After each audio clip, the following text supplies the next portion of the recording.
I was appointed as Goodwill Ambassador for UN Women 6 months ago.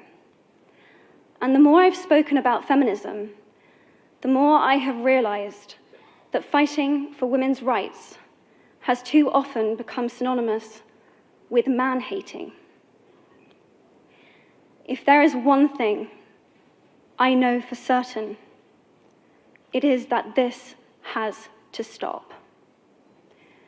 For the record, feminism, by definition, is the belief that men and women should have equal rights and opportunities. It is the theory of the political, economic, and social equality of the sexes. I started questioning gender-based assumptions a long time ago. When I was 8, I was confused being called bossy because I wanted to direct the plays that we would put on for our parents, but the boys were not. When at 14, I started to be sexualized by certain elements of the media. When at 15, my girlfriends started dropping out of their beloved sports teams because they didn't want to appear muscly. When at 18, my male friends were unable to express their feelings.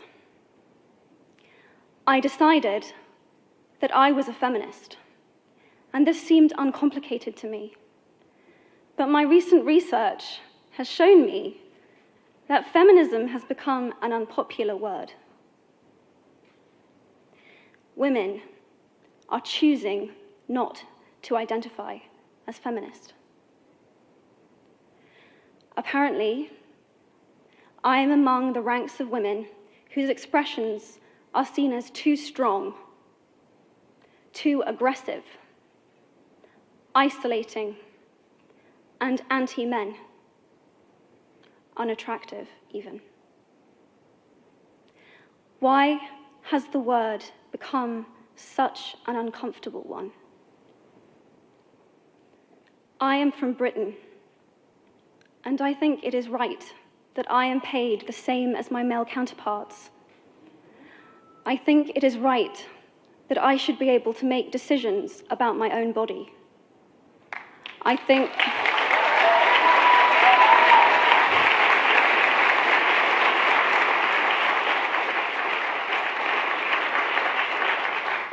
it is right that women be involved on my behalf in the policies and the decisions that will affect my life. I think it is right that socially I am afforded the same respect as men. But sadly, I can say that there is no one country in the world where all women can expect to receive these rights. No country in the world can yet say that they have achieved gender equality. These rights I consider to be human rights, but I am one of the lucky ones. My life is a sheer privilege because my parents didn't love me less because I was born a daughter. My school did not limit me because I was a girl. My mentors didn't assume that I would go less far because I might give birth to a child one day. These influences were the gender equality ambassadors that made me who I am today. They may not know it, but they are the inadvertent feminists who are changing the world today. We need more of those. And if you still hate the word, it is not the word that is important. It's the idea and the ambition behind it. Because not all women have received the same rights that I have. In fact, statistically, very few have been. In 1997, Hillary Clinton made a famous speech in Beijing about women's rights. Sadly, many of the things that she wanted to change are still true today. But what stood out for me the most was that less than 30% of the audience were male. How can we affect change in the world when only half of it is invited or feel welcome to participate in the conversation? Men, I would like to take this opportunity to extend your formal invitation.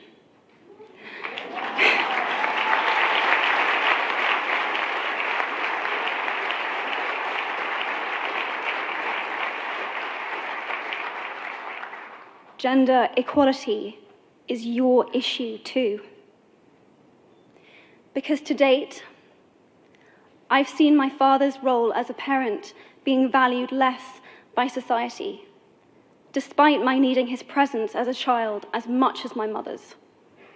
I've seen young men suffering from mental illness, unable to ask for help, for fear it would make them less of a man or less of a man.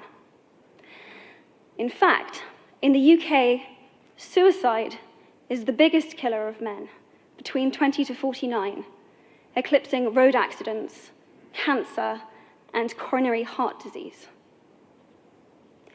I've seen men made fragile and insecure by a distorted sense of what constitutes male success. Men don't have the benefits of equality either. We don't often talk about men being imprisoned by gender stereotypes, but I can see that they are, and that when they are free, things will change for women as a natural consequence. If men don't have to be aggressive in order to be accepted, women won't feel compelled to be submissive. If men don't have to control, women won't have to be controlled.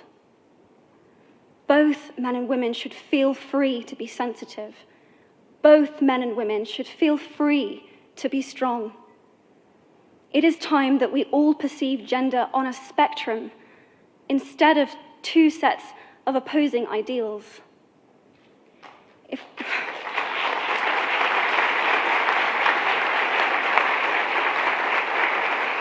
If we stop defining each other by what we are not, and start defining ourselves by who we are, we can all be freer. And this is what HeForShe is about. It's about freedom. I want men to take up this mantle so that their daughters, sisters, and mothers can be free from prejudice, but also so that their sons have permission to be vulnerable and human too. Reclaim those parts of themselves they abandoned, and in doing so, be a more true and complete version of themselves. You might be thinking, who is this Harry Potter girl? And what is she doing speaking at the UN? And it's a really good question. I've been asking myself the same thing. All I know is that I care about this problem, and I want to make it better. And having seen what I've seen, and given the chance, I feel it is my responsibility to say something. Statesman Edmund Burke said, "All that is needed for the forces of evil to triumph is for good men and women to do nothing."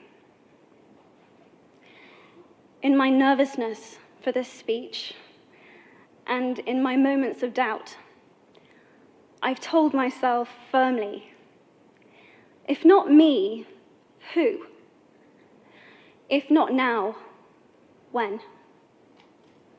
If you have similar doubts when opportunities are presented to you, I hope that those words will be helpful.